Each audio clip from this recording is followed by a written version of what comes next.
a whack job. This woman, I hardly know her. She was a Trump person, and then she's not good enough. And, some people said she wasn't good enough, so, we didn't take her to Florida. I mean, what is he talking about?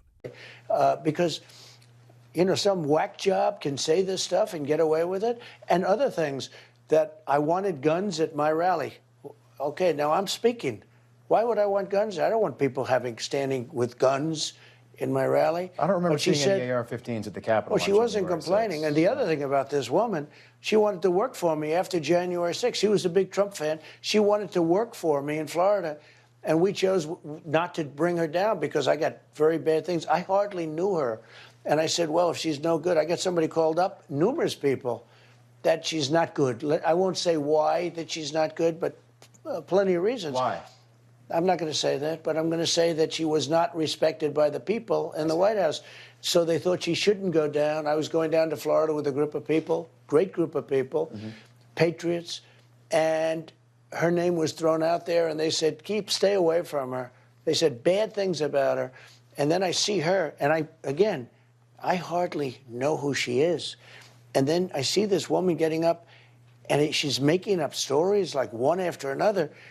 But the craziest of all was that I tried to commandeer, I think they used that word, I tried to commandeer a car with Secret Service agents telling them to take us down to the Capitol.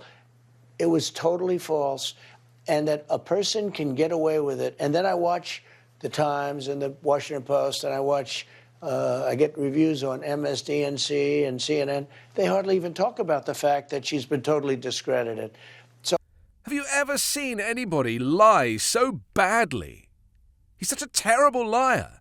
He thinks we are as dumb as he is. He thinks we're buying this bile that comes out of his face. The reality is that Cassidy Hutchinson swore an oath to tell the whole truth and nothing but the truth. She was in the room where it happened. She was right there. She'd been working for the administration. He knew her. She's a young, good-looking woman. Of course he knew her. He loved to be surrounded by good-looking women. We've seen so many of them work their way through the White House and do very well. This is exactly the type of person Trump wants working for him. Whether they're good enough for the job is not for me to argue. Trump chose to have people like this, young, good-looking people, working for him. And in some cases, it worked out great. So of course he knew who she was, probably flirted with her all the time.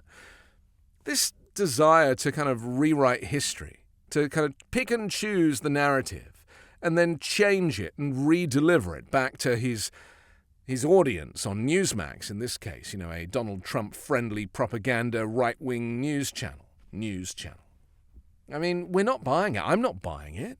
And you can hear when Trump speaks using this baby language. He has no intellect. He doesn't have the capability to communicate the truth. It's just not in his nature. He's never told the truth. He doesn't have the vocabulary to tell the truth. So it's all deny, deny, deny.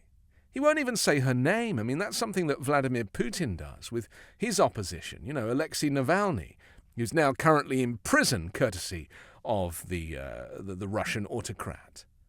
Would never say Alexei Navalny's name out loud in an interview, and Donald Trump refused to say Cassidy Hutchinson, just refers to her as this woman that I don't know, exactly the same as Putin does. We are dealing with a guy who has never been told no his whole life. He pays people off, he sues people, he fires people. That's how he's managed to get on in life. No one's ever questioned Donald Trump, but the problem is, if you become the President of the United States, you are accountable to the people. Stuff that you do matters, and you can't pay people off to make things go away. So, here we are now, with this January 6th committee, this investigation, and compelling evidence by Republican after Republican. Cassidy Hutchinson worked for the administration. She swore under oath she wanted Trump to win, and yet she felt compelled to tell the truth, that he tried to overturn the result of the election. And there's no hiding from it now. Trump is guilty. It's just a matter of time before more evidence is corroborated against all of these lies that he keeps telling. And his surrogates are also telling lies. You know, we're still hearing it from Kevin McCarthy. We're still hearing it from these Republican senators. At what point are they going to give it up and recognize the fact that the facts don't lie and that the evidence is clear? We'll see how the Justice Department deals with these crimes, because these are the most serious crimes. And now the evidence suggests that all of our worst fears about this man were true. I'm Anthony Davis. You can hear me every day on the 5-Minute News podcast and every Sunday on the Weekend Show with MeidasTouch.